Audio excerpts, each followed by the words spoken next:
Alright, welcome back to the Come World Build With Me series, where you, watch me slowly descend into the deeper and deeper and more complex hole that I'm digging for myself and somehow trying to figure out how to pay off. Nice. But seriously, welcome. Basically, this series is just me chronicling the process that I'm going through of creating the complex histories and world building details for my next Christian fantasy series. And I ask for feedback, I give a bit of writing advice, and whatever else happens to come up. So just as a quick recap, we are currently in the Second Age for this world. We are basically, if you're going by our history's terms and the Bible's terms, we're kind of in that post-fall and pre-flood world, and that is what it is for my Second Age. And we have the 7 tribes established, based off of each tribe having a different power set, coming from the crystals inside their chests. For our tribes, as we discussed last time, we have the Rebrum, which have powers of matter manipulation and creation. We have the Blatia, which are strength-based powers. We have the Luteus, which are ingenuity and creativity-based powers. We have Flavus, which are speed-based powers. We have the Veridans, which are nature-based powers. And we have the Kerius, which have shapeshifting powers. But now that we've taken the past several videos to establish the world with the 2 suns and the seasons and all of that going on, and our different tribes and their cultures and their power sets, now it's time to jump back into the narrative and see what happens next in the story. So in our Bible, this time period between the fall and the flood are very, very briefly mentioned in the Bible, but they are a source of a lot of speculation and conspiracy theories, and everyone has their own ideas about the Nephilim and the Watchers, and the Sons of God, and Enoch, and all of these crazy things. In fact, just yesterday, a friend of mine was asking about the Nephilim and if they're still around. And I'm like, that's a whole much longer conversation that gets weird and very speculative. But because the Bible doesn't actually give us a ton of information on this time period, I thought it would be cool for our fantasy world. Obviously, we're not directly copying the biblical timeline one for one, but we can play around with fleshing out some of what's going on during that time period. Unfortunately, what that looks like is corruption and debauchery and increasing wickedness. So, if you remember an earlier video, we discussed the gods of Petrus, which are the fallen demons that kind of reign over this world. And they each kind of have their own domain, and different tribes worship different ones. So, for example, we have Modsu, the god of wisdom, and he's worshipped by the Luteus tribe, obviously, and Kralog, the god of war and bloodshed, is worshipped by the Blatia, which makes sense as the strength-based powers. And so during this time period, it was really interesting to try to grapple with how can I portray the tribes gradually getting more and more wicked while still keeping things relatively clean,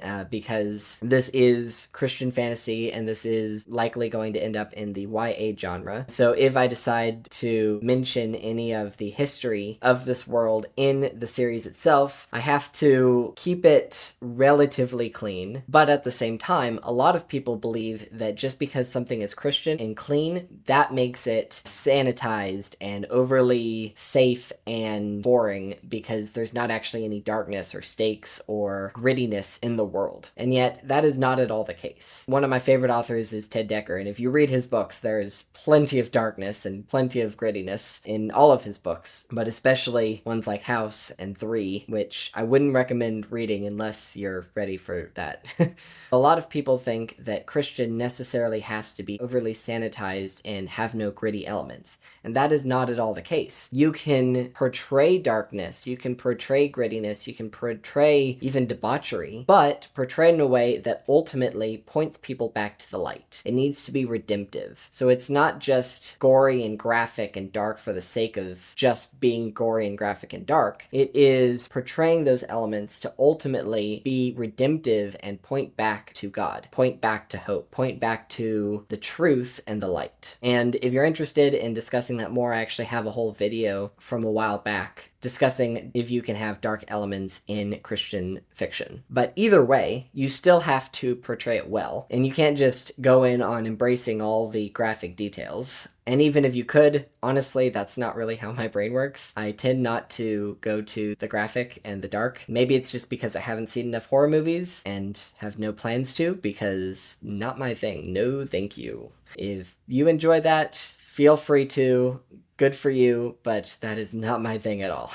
I prefer something a little lighter. But anyways, trying to figure out what it looks like for the increasing wickedness of men as they grow in more and more devotion to these wicked gods was really interesting. Because as humans, we have a lot of power to create and can use our minds for good or for evil. But the people in this world also have these crazy powers that significantly reduce any limitation that they would have had. Meaning that they are able to do a lot more than we would be able to do. And so that could lead to more good fruit, or it could lead to more wicked fruit. And unfortunately, at this point in the history of this world, it is a lot of very, very wicked and horrible fruit.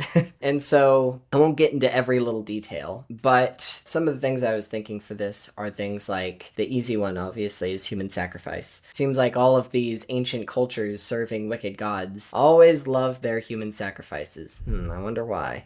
But especially for the god of war and bloodshed, it makes sense for him to seek human sacrifices. And so the Blatia tribe starts doing a lot of those, not only with their own people, but also people they capture from the other tribes. And so that was an obvious one. But some of the others were more interesting, and I had to get a little more creative with what it could look like. So for example, with the Abelis, who have mental powers, depending on their power level, they can either read and or manipulate either thoughts or memories. And so what I have for the Abelis as they continue to grow in wickedness is what I'm calling the harvest of minds. And this, I'll just read from what I wrote. And then the harvest began. The memories of the captive were stripped away one by one. The first to be taken was the memory of their name. It faded from their lips, and when they tried to speak it, only silence came forth. Then went the knowledge of their home, the face of their kin, the story of their birth. Piece by piece, the mind was unraveled. All that was left was a hollow shell, an empty vessel wandering the halls in silent obedience. Some became thralls, silent servants who spoke not, who acted without will, their minds left only with the knowledge that they must obey. Others were sacrificed to Modsu, not in blood but in being. Their minds were drained until nothing remained, their bodies left as husks, their thoughts poured out as an offering to the god of hidden wisdom. Delightful, right? So that's what the Abelis are up to, but the Kerius are really the ones that get kind of disturbing. Similar to the Abelis, but the Kerius have these shapeshifting powers, and so they start using them in worship to Doragos, the god of air, and they basically surrender their firstborns to be reshaped and reformed into these grotesque beings that are used for cultic practices in the temple, and I'll leave it at that about what is going on in there. But point being that there is a lot of wickedness going on, and as I said, the point of this is to highlight the light. So often Christians will look back at that time period in the Bible and say, why would God send a flood? Why would God allow something like that to happen? Why would he want to wipe out the human race and preserve only Noah and his family? Well, from what it looks like, things were getting pretty wicked and evil, and the fact that Noah was the only righteous one left is saying a lot. So a part of what I can do here is kind of explore what that would have looked like and just how bad things can get in humanity when we are serving ourselves and serving wicked gods. Instead of serving the one true God who is holy, who is different, who is worthy of worship, we serve ourselves, we serve gods that we create, we serve wicked demons, and ultimately these philosophies, these theologies lead us astray, lead us further into our own wickedness, because we have a choice what path we want to walk. As it talks about all throughout the Bible, but especially in the epistles and in the Didache, we have the path that leads to life and the path that leads to death. And we have a choice what path we want to walk on. Are we going to walk down the path that is difficult but ultimately leads to eternal life? Or are we going to walk down the path that ultimately leads to more wickedness, more sin, more evil, and leads us to eternal death? That is the choice in front of each of us, and we have an opportunity every single day to take a step further toward the light or towards the wickedness. As C.S. Lewis puts it, when we reach the end of our lives, we are going to look back and realize that every step we took led us to either heaven or hell. And often, we don't realize just how big an individual choice can make on our lives, but it does. And so as an author, I'm working through this history and trying to portray the wickedness that is possible within humanity, while also ensuring that it'll ultimately be redemptive and that the wickedness does not win. Because that is the truth of the Bible. That yes, there is wickedness in this world, but ultimately, all wickedness will be defeated when Jesus returns and defeats all of his enemies, defeats all of the wickedness, and casts it out into Gehenna where there is weeping and gnashing of teeth, and ultimately inviting all who walked the path of life into a huge celebration feast with him for all of eternity. Now, for my world of Petrus, they are at the beginning stages where there's still lots of wickedness to uncover, but that is the same story that I want to portray with their world. As God is beautifully writing throughout our world, that is what I want to portray with my world, with the world of Petrus. And so stay tuned, because next week we're going to dive into what happens next in this world.